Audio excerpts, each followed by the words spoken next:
Doug, another tough day on third down offensively. Anything that carried over, any trend that 3 of 12 the last 2 weeks on third down? I mean, the glaring thing is just our execution, right, on offense. Again, we were in too many second and long and then, turned into third and long situations. You just can't put yourself as an offense, can't put yourself in those situations too many times. I mean, it's not favorable to do that, and we got to take a look at this tape and figure that out. Red zone last week, a lot of success, 3 for 3. Today, early fourth quarter, you got the ball up at 1. Last week you went to tank. You didn't have a touch today. Any feelings on not having a running back touch the ball and carries at the goal line? No, I mean, listen, we need to score there. I mean, that's the thing. And with the first play, we had a run dialed up and didn't execute well. We didn't get it in the end zone. And just got to take a look at everything. But it's not about who's in the game or who's getting the touch or anything like that. Travis, Tank, DeEarnest, all three of those guys are very capable of doing it. And so it's not that. We just got to look at what we're doing and making sure we're, putting our guys in position to be successful.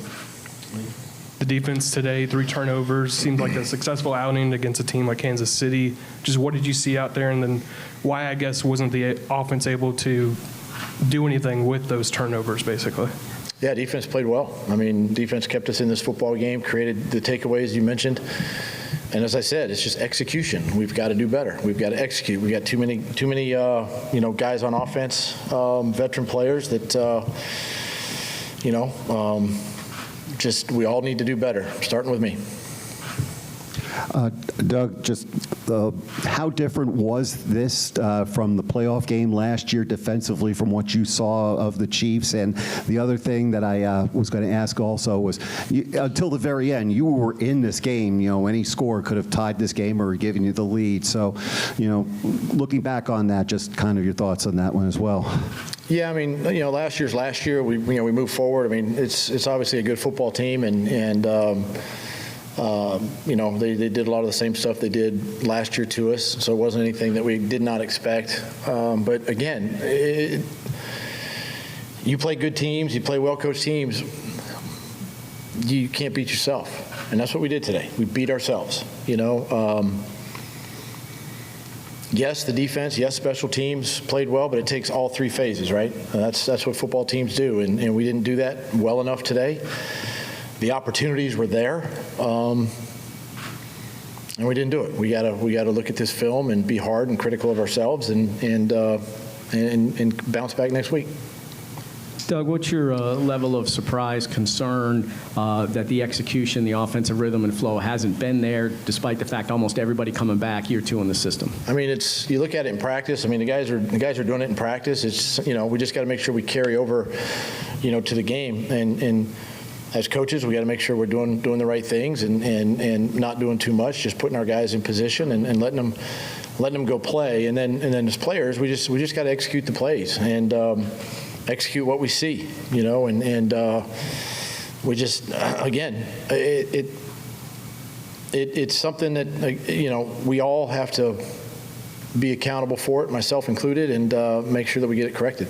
Doug, following up on the offensive execution, what is your concern level with the offensive line, specifically with Anton Harrison? I know he had a tough matchup, but it's 2 weeks in a row that he's had some troubles out there. I got all the confidence in the world in Anton, and listen, Chris Jones is a great player. He's a great player. I mean, he's a very good player, right? And Anton's a great player. Anton, this is a great game for Anton to learn from, right? And look, it's week 2, and there's a lot of football ahead of us. It's a good football team sitting in that locker room right now, and we're going to get this thing fixed and turned around and headed in the right direction. Doug, you guys were up 3-0. You had a 4th and 5 at the KC 45. It had been obviously a defensive struggle up to that point. What went into your thinking to go for it there?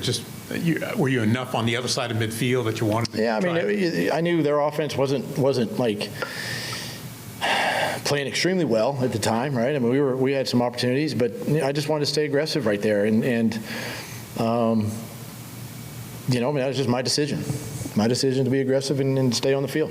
We just didn't execute. Doug, I know this is the second game the press has called the entire play. I know you commented last week that obviously there were some things that may be a little bit clunky. It's a group effort, but how would you assess his second game calling an entire game? It's fine. Listen, this game, sometimes it's not about the plays. Now we have to coach the plays better so the guys understand exactly what to do and how to react to what the defense is presenting. But, I learned a long time ago that players play this football game and coaches coach. We coach better. The players will ultimately play better. So it starts with us. And, if we're going to evaluate everything and make sure that we're putting our guys in the right places. But I thought Press did a nice job today. Good time for a couple more. When it was 17-9, about 5 minutes left, 4th and 12, was there any thoughts about kicking a field goal there, or was that just, again, another thing about staying aggressive? If the backwards pass would have put us back maybe in 4th and 15-ish, 4th and 14, yeah, I would have kicked it there. 4th and 12, you're taking a shot to the end zone anyway, so not a big deal. Brian, far right. On a day where it looked clunky and didn't feel good, how do you avoid overreacting? Where your Trevor missed open receivers and offensive linemen struggled to block and nothing seemed to work. How do you keep a team from overreacting? It's week two.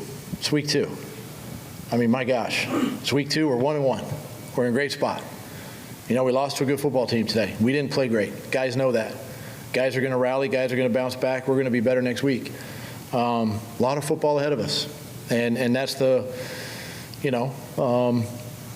that's the exciting part about it, and those guys are ticked off in there. They're mad and they know it. And but it's so early in this season that one game's not going to define who we are, and it's not going to define our season.